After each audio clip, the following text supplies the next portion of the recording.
Yan, nababa ka Belen. Welcome to Meron, Pampanga. For today's vlog, nandito tayo sa Porac, Pampanga, and we were invited by RK Resort 2 and 3. If you remember guys, na-feature natin si RK sa may Angeles City. This is their version sa may Porac, Pampanga. If you wanna know more, samahan niyo po ako. Let's go!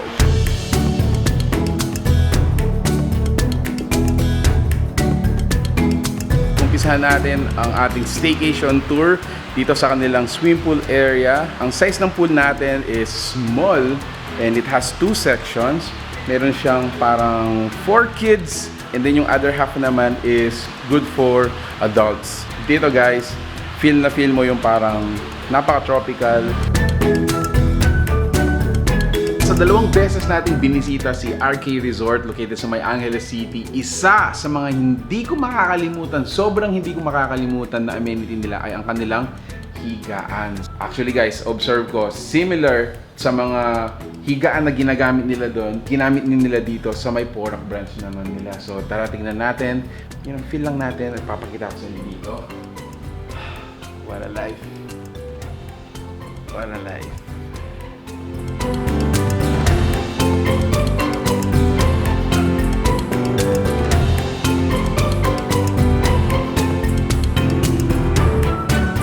This is one of the two rooms dito sa may RK, and this room has two beds. It can accommodate each bed siguro 2 to 3, no? Actually 3 persons dito, medyo comfortable pa sila, talagang malalaki yung mga higaan natin dito. And then dito sa side naman nito, meron siyang sariling toilet and bathroom.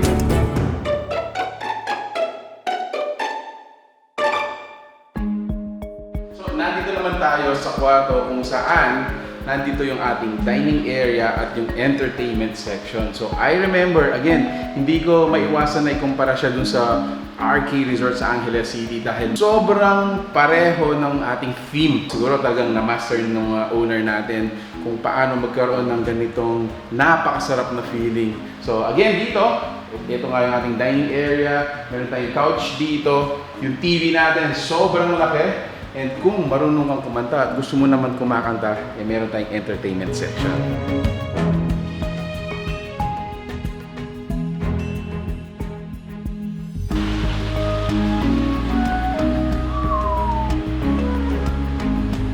Yun guys, so ito yung huling kwarto dito sa RK Resort. Dito sa kwarto na to, meron pa rin tayong dalawang higaan. Ang kama na to, each can accommodate up until 3 persons. Sobrang comfortable na yon. And itong room na to, meron din siya sariling comfort room which is over here.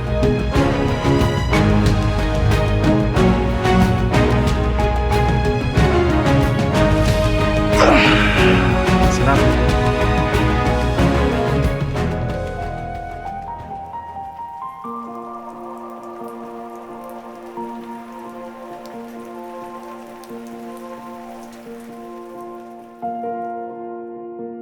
Nandito naman tayo sa isang villa ng RK. I cannot help myself but to, commend yung pong mga owners natin dito. Dahil kung paano yung na-impress tayo dun sa RK Villa 1, napanatili nila yun dito sa kanilang Porac branch. Para sa akin guys, this place is for minimalist. Walang masyadong gamit, walang masyadong borloloy or design yung mga walls dahil they want to keep the place cluttered free sa paningin natin, no? So kung higaan lang siya. And ano bang kailangan ng paghigaan? Malambot na kama, masarap na unan, aircon, at saka yung view nung pool natin. So as simple as that, napanatili nila na i-apply din dito sa kanilang Porac branch.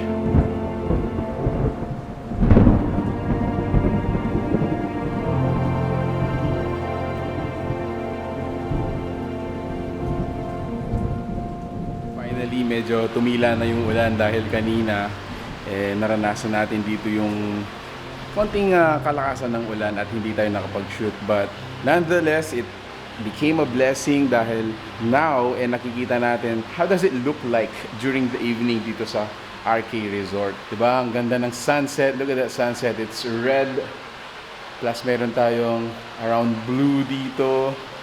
And then look at the swimming pool guys. Ang ganda ng swimming pool. So adds that excitement at gustong-gusto mo talagang magbabad pa dahil nga napakasarap na sa paningin ng swimming pool natin. If you're interested to know more about this, inquire your rates, yung mga open dates, bookings, all the details that you need to know if you wanna book dito po sa RK Resort sa Mayporac. We're gonna be including the number and the fan page. So there you have it, guys. If you like this video, please give it a thumbs up, share it with your friends. We hope to see you in the next one. Peace out. Bye, guys.